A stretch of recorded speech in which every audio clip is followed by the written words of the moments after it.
Hi friends, இன்னைக்கு நம்ம நாகாஸ் கிச்சனில் டுடே சமையல் என்னன்னு பார்த்துக்கலாம் வாங்க. சூடான சாதம்,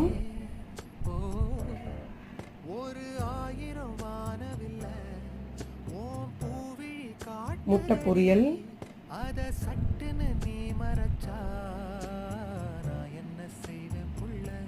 முள்ளங்கி சாம்பார்,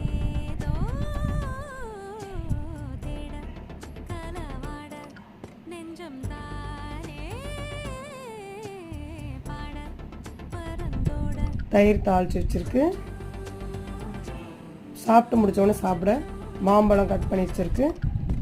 இன்றைக்கி சமையல் ஃபுல்லாக மருமக தான் செஞ்சது. இன்றைக்கி எங்கள் வீட்டில் இதுதான் லன்ச் ஃப்ரெண்ட்ஸ். உங்கள் வீட்டில் என்ன லன்ச்சுன்னு ஷேர் பண்ணுங்கள். வாங்க ஃப்ரெண்ட்ஸ், சாப்பிடலாம். பாய்.